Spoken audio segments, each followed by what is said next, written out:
I'm Nicole, 34. I'm sitting in the cozy living room of our new home, holding my 1-year-old daughter in my arms. Her soft coos are the sweetest sound, and her chubby fingers curl around my thumb.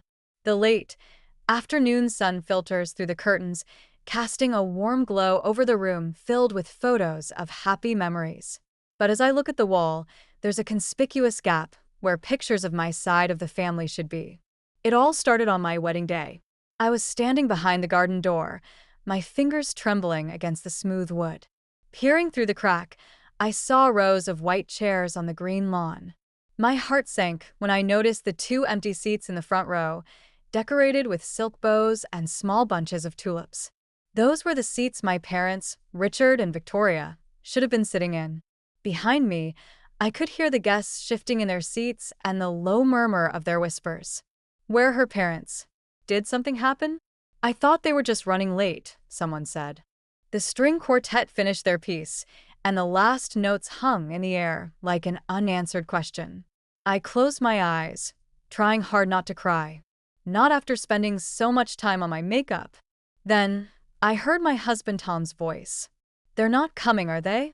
he said gently, taking my hand. He was in his sharp navy suit, his brown eyes full of concern and a bit of anger that he was hiding for my sake. I forced a smile that felt like it was about to break. "Let's not keep everyone waiting," I said. I shouldn't have been as surprised as I was.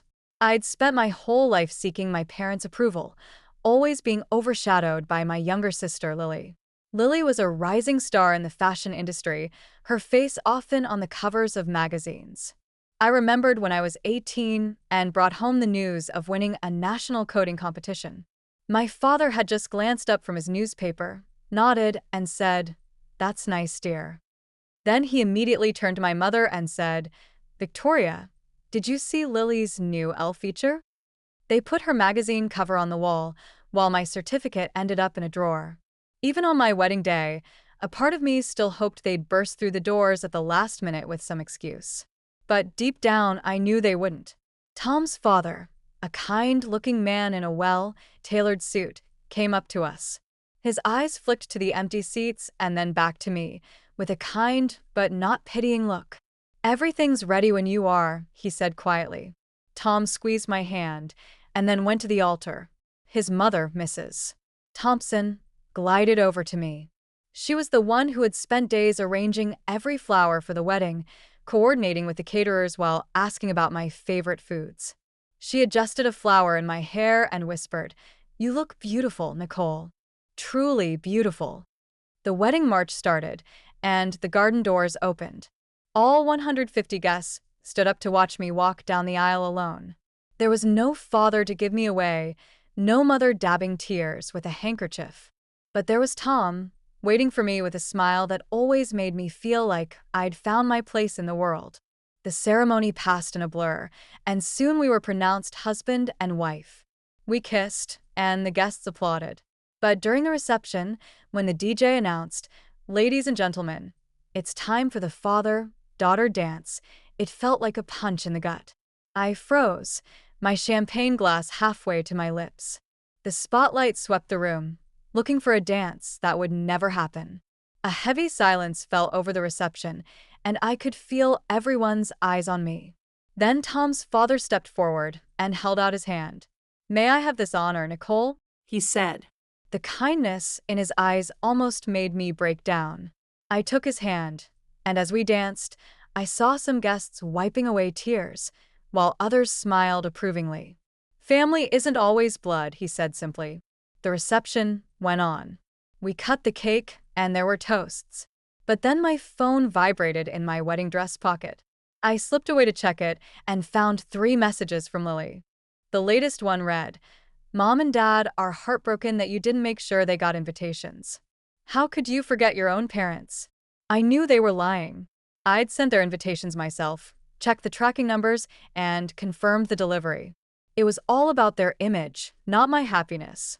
When I went back to the reception, I overheard snippets of conversations. "Remember Nicole's college graduation? They left early because Lily had a photo shoot," my Aunt Sarah was saying to my cousin. Richard and Victoria care more about appearances than their own family, someone else murmured. Tom found me and didn't even need to ask what was wrong. Ready to get out of here? He asked, nodding towards the exit where our getaway car was waiting. I looked around at the celebration, at Tom's wonderful family who had welcomed me with open arms, at our friends who had come to witness our commitment. Yes, I said, feeling a new sense of determination. After the honeymoon, I finally gathered the courage to call my parents.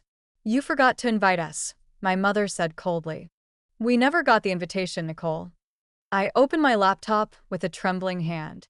That's not true. I sent both email and physical invitations. I have the receipts, I said. But she just dismissed me. Don't be so dramatic. I pulled up the email confirmation. The email was delivered and opened on April 15th at 10:12 a.m. And Dad even replied with, "Thanks for the info," I said. There was a moment of silence. Well, sometimes these systems make mistakes, she hedged. I also showed her the tracking information for the physical invitation. It was delivered to your mailbox on April 13th. I have the confirmation number, I said. Then she shifted to the wounded innocent act. Maybe we didn't feel welcome.